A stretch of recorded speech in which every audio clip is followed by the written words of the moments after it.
Good afternoon. Welcome to another edition of the Madison View. My name is Ralph Scott.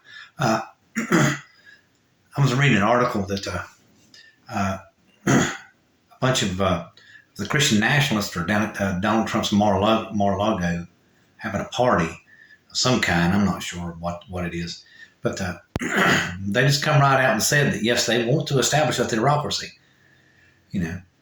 which is very shocking to me that Republicans are actually being honest about something. I mean, that is where I think that American politics is kind of needs to take a step into the future and say what you mean.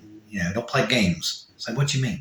And you're probably going to be surprised who will vote for you and who won't.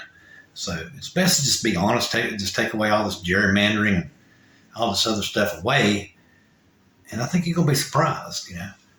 What will happen to this country. And basically all it comes down to is the right wing, whether they want to say so or not. I think they're smarter than everybody else. They really do. They think they're just better people. Period. I mean, you just name it. They're better morally. They're better.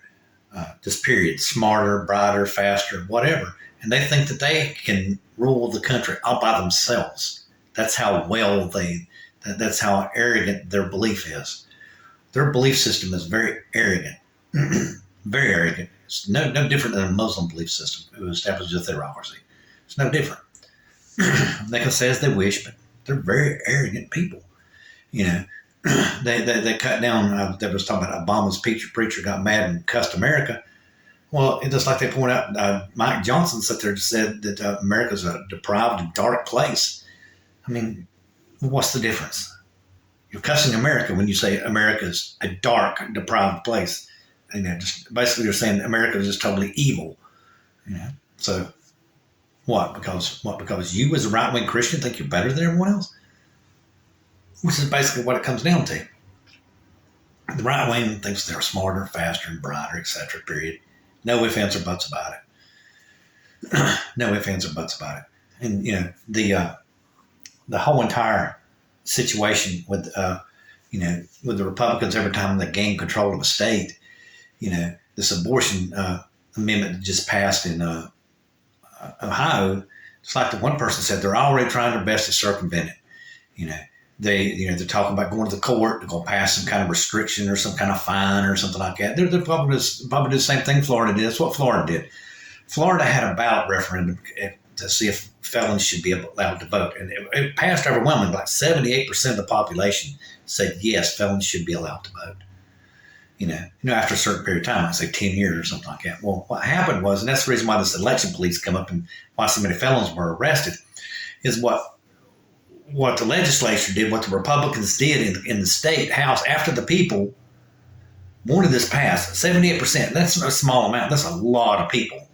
That's people that's never been convicted by a felon, never been convicted of a felony, feel like that. Even I feel like that. After about 10 years, yeah, that's fine. I see nothing wrong with it after about 10 years. You paid your dues, you can go back and start living again. But, what they did is they had, what they did is they circumvented, you had to pay a fine to still vote. And there was something else you had to do too. I can't remember what it was, but you had to pay a fine. For some reason or other, that when you're perfectly legal to vote, so why would they fine you to be perfectly legal to vote? And that's how this mess got started. Santos had to back up and give all those people their voting back or whatever happened. He dropped the charges, whatever happened. And again, the whole entire thing that that the American system is it's corrupt is a lie. Basically. And the Republicans know it. They know it's a lie. When one of their own Republican governors tell them, my election was run fair, and then they still say that election is rigged. Donald Trump is just lying, through his teeth, big time, not a little bit. But people, if you go back, there's been a scientific experiment done back in the 1800s when newspapers were in big time circulation. Everybody read newspapers, right? They decided to see it's like some university, I think. I can't remember what it was. It might have been Harvard or something like that, or Cincinnati or University of Chicago. They wanted to see just exactly how much influence, lies and Trurth had. Well, so what they did is they literally told a lie in the newspaper, right, and published it, right, and of course everyone read it, and then like 2 weeks later they turned around and published the truth, and nobody believed the truth. That's how some people are. Some people believe everything that they hear. And then you go back to try to knock it out and say, oh no, I messed up. I shouldn't have said that, or I was wrong, or whatever. And they won't believe you. So, it's just the whole entire irony of the whole entire situation. If you listen to these people, I mean, it's just completely ironic. First of all, how like I said, first of all, how would you stuff? Like I said, in my opinion, it would take at least 3, 4, possibly even 10 million votes, I would think. I mean, I don't know there's 70 million people who vote in a presidential election. I mean, you would have to do at least 10% of the ballots to make sure that someone, didn't get elected. So you would have to, run over 7 million ballots somehow or another into the system in one 12 or 24 hour period. How would you do that? I mean, just picture that. Just like somebody said, I think that if you stack $1 million in dollar bills, I think it goes all the way around the circumference of the earth. So that would be 7 times the circumference of the earth ballots that you would need to overturn the presidential or to throw the presidential election. If memory serves me correctly, you're talking about a major, major undertaking. It's absolutely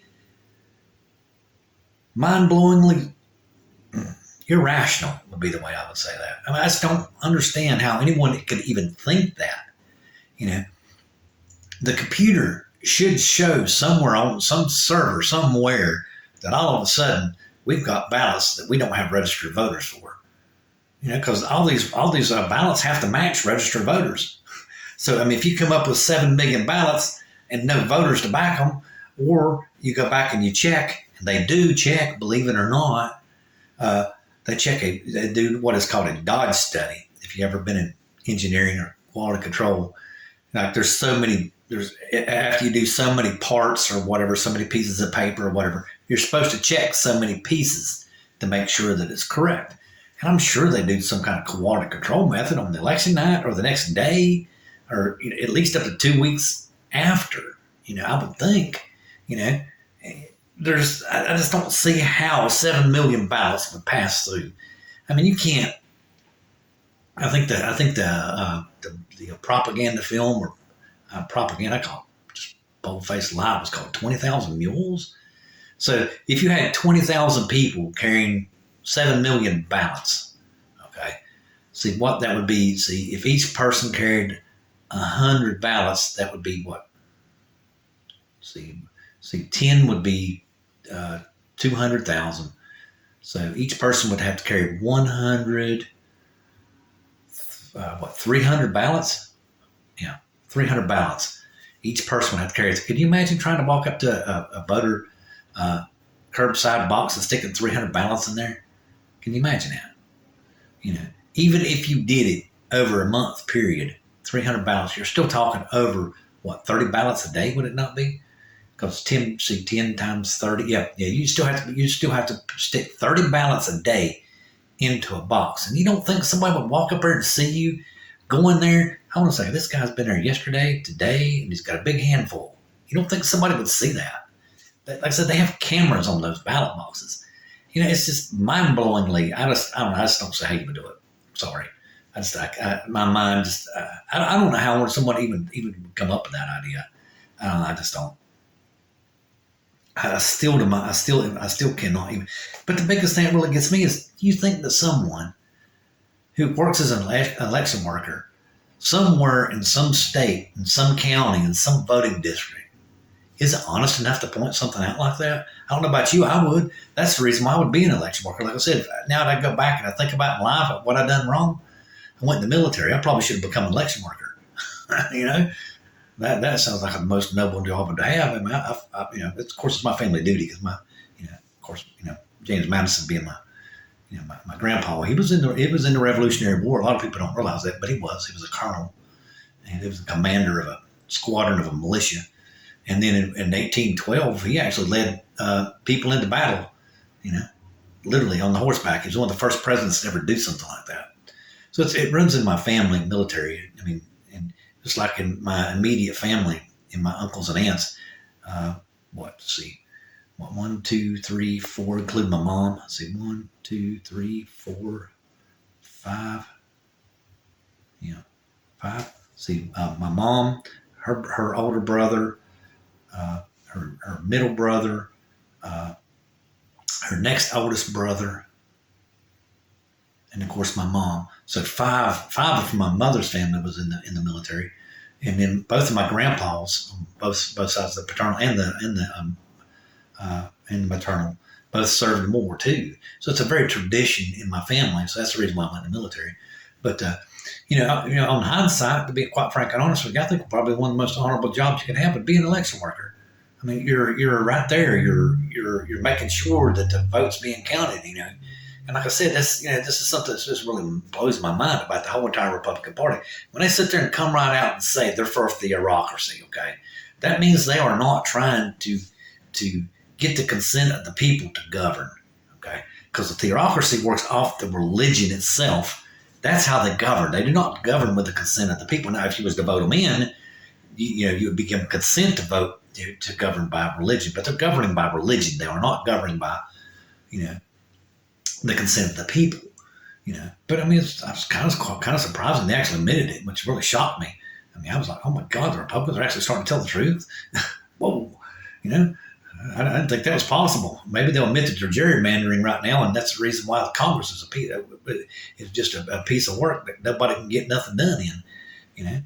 But as long as they keep on passing continuing resolutions, we're going to be fine. But just like you go back and you really look and really read and everything, nobody really wants anybody to shut the government down. They want somebody to come to some kind of compromise, and at least get something done so grandma and grandpa and, some of the poor people out there can still get fed. Thank you. Good night.